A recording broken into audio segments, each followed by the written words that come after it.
সালাম আলাইকুম ভাইয়া, কি নাম আপনার? জাহাঙ্গীর সাহেব, আপনি তো একজন ব্যাপারী মনে হচ্ছে আমার। তাহলে আপনার কি নিজের হাতালেন? আচ্ছা, আপনার ফার্ম আছে নিজের মনে হয়। আচ্ছা, আপনার ফার্ম থেকে আজকে কয়টা গরু নিয়ে আসছেন? এই তিনটেই নিয়ে আসছেন। আচ্ছা, আপনার এই ফার্মটা কোথায়? তেঁতুলতলা। আচ্ছা আচ্ছা, যাই হোক, এই আজকে তিনটে গরু আপনি আপনার ফার্ম থেকে নিয়ে আসছেন। আচ্ছা, তিনোটা তো একই বয়সী আমার মনে হয় নাকি? হ্যাঁ। আচ্ছা, এখন এই যে আপনার এই সাইডে যে গরুটা, এমনি এটা হাত দেন একটু, হাত দেন, এইটা হ্যাঁ। আচ্ছা, ওই গরুটা কত দাম চাচ্ছে? 1,45,000 টাকা আপনি দাম চাচ্ছেন এইটার। আচ্ছা, আনছেন কি সকালে নিয়ে আসছেন? আচ্ছা, ইতিমধ্যে কি এই যে দীর্ঘক্ষণ অবস্থান করতেছেন এর ভিতরে কি কেউ দাম বলছে? জি, এটার দাম বলেনি, অন্য একটা দাম। আচ্ছা, এইটার দাম আপনি 1 লাখ কত চাইছেন? 45,000 টাকা চাইছেন। এখন পর্যন্ত কেউ দাম এটা বলে নাই। আচ্ছা, ওই দুইটার দাম মনে হয় বলছে, তাই না? আচ্ছা, ওই পেশেন্টটা একটু দেখি, আসেন দেখি একটু। দর্শক, আমি আসি শাহাপুর গরুর হাট। এই ভাইয়া তিনটে গরু নিয়ে আসছে, দারুণ তিনটে গরু, আর নিজের ফার্ম আছে। আচ্ছা, এইটার দাম বলছে, তাই না? একটু হাত দেন গরুটা ওই পেশে দিয়ে। আচ্ছা, আপনার এই গরুটা ভাই কত দাম বলেছে?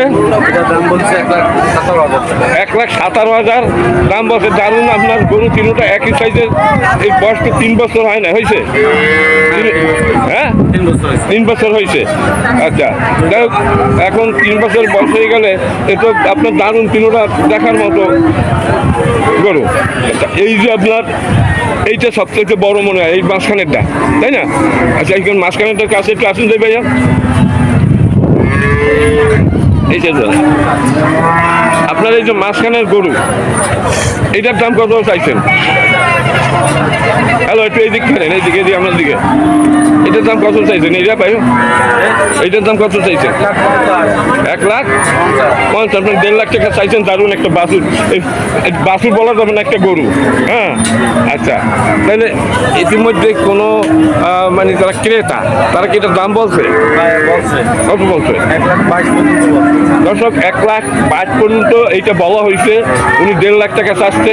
দারুণ একটা গরু, কোরবানির সময় তো এই এক চান্সের 1.5 লাখ বলতো, তো তখন বলে না কেন? তখন ওই গরু বেচা আমরা আমার থেকে বাইর করছিলাম। হ্যাঁ, বাইর করছিলেন না, এখন বের করছেন। ওতে এক চান্সের 1.5 লাখ টাকা বলতো ওই সময়। হ্যাঁ, তাই যাই হোক, মোটামুটি আপনার তিনটে গরু, তিনটা দারুণ গরু। আপনি এই ব্যবসা কত বছর করেন? আজ 4 বছর। 4 বছর আপনার ফার্ম আছে, আপনি বাচ্চা কেনেন না?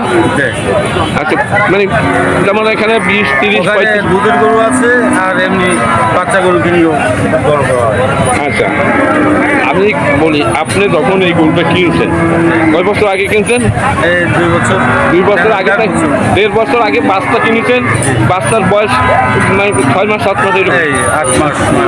মানে ওই সময় 40-45,000 টাকা কেনা যাইতো, এই তো। তাহলে এর এই যে এক একটা গরুর পিছনে, হ্যাঁ, এতে প্রচুর পরিমাণ খরচ যায় মাসে।